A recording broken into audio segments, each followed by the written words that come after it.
A Triumph of Surgery by James Herriot. James Alfred White. James Alfred White, 3 October 1916 to 23 February 1995, known by the pen name James Herriot, was a British veterinary surgeon and writer. Born in Sunderland, England, White lived in Glasgow during his childhood and teenage years. After graduating from Glasgow Veterinary College in 1939, White moved back to England and was a veterinarian in the Yorkshire Dales for almost 50 years. He is best known for writing a series of 8 books set in the 1930s to 1950s Yorkshire Dales about animals and their owners, which began with If Only They Could Talk, first published in 1970. Tricky, a small dog, is pampered and overfed by his rich mistress. He falls seriously ill and his mistress consults a veterinary surgeon. Does he perform an operation? Does the dog recover? Let's read the text and find out. I was really worried about Tricky this time. I had pulled up my car when I saw him in the street with his mistress, and I was shocked at his appearance. He had become hugely fat, like a bloated sausage with a leg at each corner. His eyes, bloodshot and rheumy, stared straight ahead and his tongue lolled from his jaws. Mrs. Pumphrey hastened to explain, "He was so listless, Mr. Herriot. He seemed to have no energy. I thought he must be suffering from malnutrition, so I have been giving him some extras between meals to build him up, some malt and cod liver oil, and a bowl of Horlicks at night to make him sleep. Nothing much, really." So here, children, you can see that Tricky is a very pampered dog of Mrs. Pumphrey, and she has made the dog so fat with all of the stuff she has been giving to him. Now she meets Dr. Herriot on the way, and he's shocked seeing the condition of the dog. Let's continue. "And did you cut down on the sweet things as I told you?" "Oh, I did for a bit, but he seemed to be so weak I had to relent. He does love cream cakes and chocolates so I can't bear to refuse him." I looked down again at the little dog. That was the trouble. Tricky's only fault was greed. He had never been known to refuse food. He would tackle a meal at any hour of the day or night. And I wondered about all the things Mrs. Pumphrey hadn't mentioned. So here the doctor is worried that the dog is being overfed with cream cakes, chocolates, as Mrs. Pumphrey is telling him. And what was the only problem with the dog? That he was very greedy. He never refused food. And Mrs. Pumphrey must have been hiding something from the doctor too.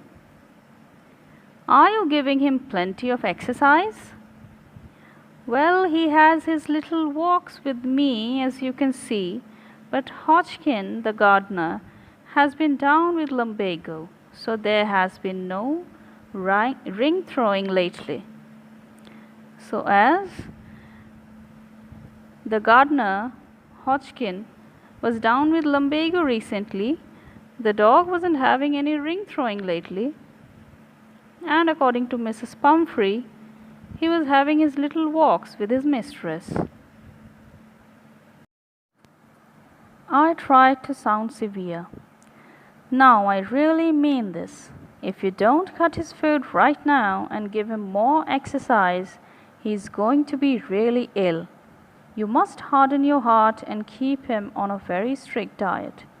So the doctor, Mr. Herriot, tried to explain Mrs. Pumphrey that the dog really needs exercise immediately, or the poor creature will fall ill." Mrs. Pumphrey wrung her hands.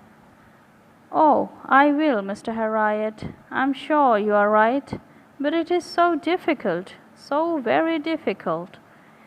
She set off, head down, along the road, as if determined to put the new regime into practice immediately. So Mrs. Pumphrey heard what Mr. Harriet had told her. She wrung her hands. She thought deeply. She told the doctor that she will take care, and she moved on. I watched their progress with growing concern. Tricky was tottering along in his little tweed coat. He had a whole wardrobe of these coats, for the cold weather and a raincoat for the wet days. He struggled on, drooping in his harness. I thought it wouldn't be long before I heard from Mrs. Pumphrey. "So you see, children, Tricky is such a pampered little dog of Mrs. Pumphrey. He has a whole wardrobe of different coats that he wears in different seasons." And looking at him, the doctor thought that it wouldn't be long before Mrs. Pumphrey would call him again, because Tricky was going to be seriously ill soon. The expected call came within a few days. Mrs. Pumphrey was distraught. Tricky would eat nothing, refused even his favorite dishes, and besides, he had bouts of vomiting. He spent all his time lying on a rug, panting. Didn't want to go for walks, didn't want to do anything. So the dog falls seriously ill within a few days and refuses to do anything. I had made my plans in advance. The only way was to get Tricky out of the house for a period. I suggested that he be hospitalized for about a fortnight to be kept under observation. So Dr. Harriet was already prepared for Tricky's illness. He suggested that the dog be hospitalized and kept under observation for some time. The poor lady almost swooned. She was sure he would pine and die if he did not see her every day. But I took a firm line. Tricky was very ill, and this was the only way to save him. In fact, I thought it best to take him without delay, and, followed by Mrs. Pumphrey's wailings, I marched out to the car carrying the little dog wrapped in a blanket. So the doctor immediately took the dog without delay, and as Mrs. Pumphrey started crying, the doctor still took the dog and put him inside the car. The entire staff was roused, and maids rushed in and out, bringing his day bed, his night bed, favorite cushions, toys and rubber rings, breakfast bowl, lunch bowl, supper bowl. Realizing that my car would never hold all the stuff, I started to drive away. As I moved off, Mrs. Pumphrey, with a despairing cry, threw an armful of the little coats through the window. I looked in the mirror before I turned the corner of the drive. Everybody was in tears. So everybody got busy collecting all the stuff that Tricky had. And as the doctor drove off with the dog, all the staff, along with Mrs. Pumphrey, started crying. Out on the road, I glanced down at the pathetic little animal gasping on the seat by my side. I patted the head, and Tricky made a brave effort to wag his tail. "Poor old lad," I said. "You haven't a kick in you, but I think I know a cure for you." At the surgery, the household dogs surged round me. Tricky looked down at the noisy pack with dull eyes, and when put down, lay motionless on the carpet. The other dogs, after sniffing round him for a few seconds, decided he was an uninteresting object and ignored him. So as Tricky reaches the surgery or the treatment center, he is put down with other dogs which were already there. All of them try to get introduced to this new member. I made up a bed for him in a warm loose box next to the one where the other dogs slept. For 2 days I kept an eye on him, giving him no food but plenty of water. At the end of the second day, he started to show some interest in his surroundings, and on the third, he began to whimper when he heard the dogs in the yard. So, slowly, Tricky starts taking interest in his surroundings. When I opened the door, Tricky trotted out and was immediately engulfed by Joe, the greyhound, and his friends.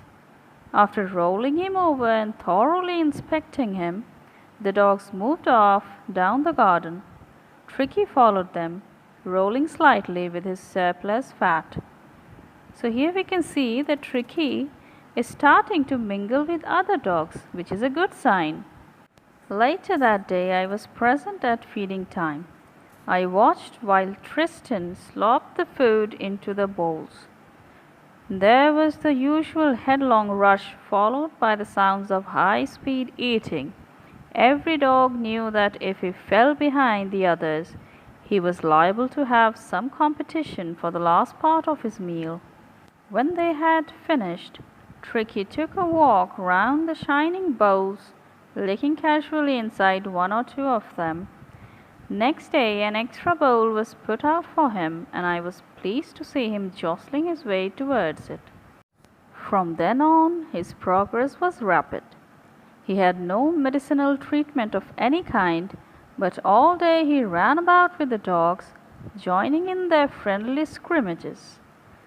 He discovered the joys of being bowled over, tramped on, and squashed every few minutes.